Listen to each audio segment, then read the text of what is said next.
নমস্কার।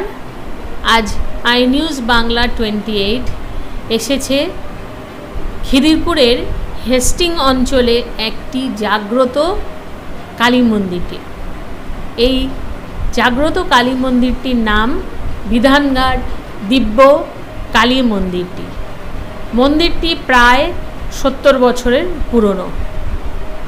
এই মন্দিরটি প্রতিষ্ঠা করেন এক সাধক বাবা।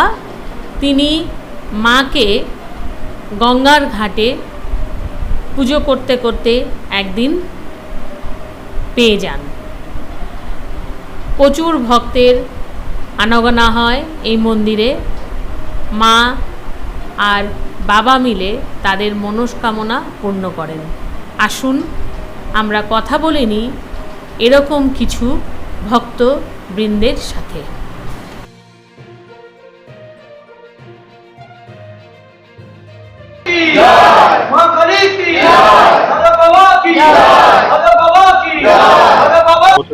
যখন আসছি এত মন্দিরের সঙ্গে কাজ ছিলাম না। আচ্ছা, তখন মন্দিরটা কেমন ছিল? তখন মন্দিরটা অ্যালবেস্টারের চাল ছিল।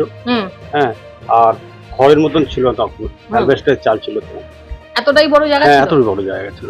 আচ্ছা, এই পুরো জায়গাটা মানে কার আন্ডারে? এটা port trust, Kolkata port trust. Kolkata port ট্রাস্টের জায়গা। মানে তাহলে এখানে মন্দির হয়ে গেল?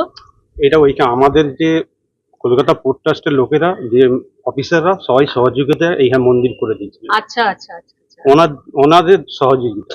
আচ্ছা, বলছে ওইটা একটু কি হচ্ছে, উনি তো বলছেন যে ঠিকই, যে ওই সময়টা কি ছিলেন, বাবা যখন মাকে নিয়ে এসেছিলেন তখন একটা গাছ ছিল, গাছের গোড়ায় বাবা মাকে বসতেন। এবারে কি হয়, আপনি যদি আমার কাছে আসেন, আপনার যদি সবকিছু ভালো হয়, তাহলে কি আছে, ওকে একটুখানি জায়গা দে না। আচ্ছা, সেই জায়গা দিল। এবারে কি হচ্ছে, ভক্তরা আসতে শুরু করলো, তাদের উপকার পেতে শুরু করলো। এবার ভক্তদের দান, বাবা আমি আমার মেয়ের বিয়ে হয়েছে, আমার এই রোগ থেকে মুক্তি পেয়েছি, আমি কি করব? আচ্ছা তুই তাহলে আমাকে একটু এইটা করে দিস। কেউ তো মনের বাবা আমি আপনার মায়ের পেছনের দেয়ালটা করে দেবো, কেউ বললো আমি দরমাটা করে দেবো, কেউ বললো চালটা করে দেবো। এই একটু একটু করতে করতে করতে করতে আজকের এই বাবার 75 বছর 76 বছর উপরে বয়স, বাবা এই বয়সে এসে মাকে আজকে এই জায়গাটায় পেয়েছেন। বাবা, এই মন্দিরে মাকে নিয়ে আপনি কত বছর? অনেক বছর হয়ে গেছে। মাকে কিভাবে পেয়েছিলেন? মাকে ডাকতে ডাকতে মা আপনার কাছে এসে ধরা দিল? আচ্ছা, মাকে কি এখানে কি কোনো বিশেষ ভাবে পুজো হয়? পুজোর সে উৎসবে হয়। কিছু বিশেষ রকম আছে এই মন্দিরের পুজোর? না, যেমনি ভাবে পুজো সেরকমই পুজো হয়। আর ভোগ কি রকম হয়? ভোগ যেরকম পাওয়া যায় সেরকম করে। তা এখানে মাছ মাংস এরকম হয় না? নিরামিষ? নিরামিষ। আচ্ছা, আর দিনে কবার ভোগ হয় মার? ভোগ কবার হয় দিনে? একবার। একবেলা। সকালবেলা কিরকম কি হয়? সকালে ফল প্রসাদ দিয়ে পুজো হয়। আর দুপুরবেলা? দুপুরবেলা মায়ের ভোগ হয়। আবার রাত্রেবেলা? রাত্রেবেলা ফল প্রসাদ খেয়ে। আচ্ছা, এটাই হচ্ছে এখানে। আচ্ছা, আর আমাদের আপনার নাম? আমার নাম প্রতিমা শ্রীমানি। আচ্ছা, আপনি কত বছর ধরে মন্দিরে আসছেন? আমরা তো আসি 5-6 বছর হলো। আরো বেশি। আচ্ছা, কিছু মায়ের কাছে? হ্যাঁ, মায়ের কাছে এসে আমি তো অনেক বড় রোগ আমার, আমি রোগ থেকে মায়ের আশীর্বাদে বাবার কৃপায় আমি অনেকটা ভালো হয়েছি, এখনো সুস্থ আছি। মানে বাবা আশ্বাস দিয়েছেন যে ভালো হয়ে যাবে মায়ের কৃপায়। এবার দেখুন, বিশ্বাসটাই তো আসল, বিশ্বাসের উপর মিলায় বস্তু, বিশ্বাসটাই আসল। তা আমরা মায়ের উপর বিশ্বাস করে আছি, ভরসা করে আছি। আচ্ছা দিদি, আপনার নাম? আমার নাম হচ্ছে পাপিয়া শ্রীমানি। আমি আমার মেয়ের জন্য বাবার কাছে এসেছিলাম, শারদিয়া শ্রীমানির জন্য। ওনার খুব বড় শরীর খারাপ হয়েছিল, 12 বছর বয়স থেকে খুব বড় শরীর খারাপ হয়েছিল। তারপর বাবার এখানে এসে ভালো হয়েছে, বিয়ে হয়েছে, বাচ্চা হয়েছে, পড়াশোনা করেছে, সবকিছু। মানে মেয়ে মরেই যাচ্ছিল, মা আর বাবার কৃপাতে আমার মেয়ে সুস্থ হয়েছে, বেঁচেছে, ব্যাস অনেক উপকার পেয়েছে আমরা। মানে এখন তো মানুষ কি বলবো বাবার সম্বন্ধে, আমি কি বলবো, যে আমার নিজের বাবাকে হারিয়ে আমি এই মন্দিরের বাবাকে পেয়েছি। ভগবানকে তো আমি চোখে দেখিনি, কিন্তু আমার কাছে উনি হচ্ছে সাক্ষাৎ। ওনার কাছে মানে আজ যে আমি এখানে দাঁড়িয়ে আছি, আজ যে আমি এখানে আছি, সেটা আমি সম্পূর্ণ আমার ফুল ফ্যামিলি নিয়ে, সেটা আমি ওনার জন্য, ওনার কৃপাতে, ওনার দয়াতে, মন্দিরের মায়ের আশীর্বাদ ছাড়া আমার জীবনে কোনো কিছুই আমাদের চলে। এই বাবাকে দাদু বলি। আমি ছোট থেকে আমার বাবার হাত ধরে এখানে এসেছি জন্ম থেকে। দাদুর যেটা সব থেকে জীবনের বড় দাদু বিনা অর্থে বিনা স্বার্থে সবার জন্য সবকিছু করে। আর আমি আমার বাবার হাত ধরে এখানে আমি আজ যে এখানে দাঁড়িয়ে আছি, আমাদের পড়াশুনো, জীবনে দাঁড়ানো সবটাই দাদুর হাত ধরে। আমরা ছোট থেকে বাবার হাত ধরে এসেছি, যে দাদুর এখানে সব থেকে যেটা শৃঙ্খলা, আর দাদু কোনো মিথ্যার আশ্রয় পছন্দ করেন না, কোনো বুজরুকি কোনো কিছু দাদু কখনো বরদাস্ত করে না।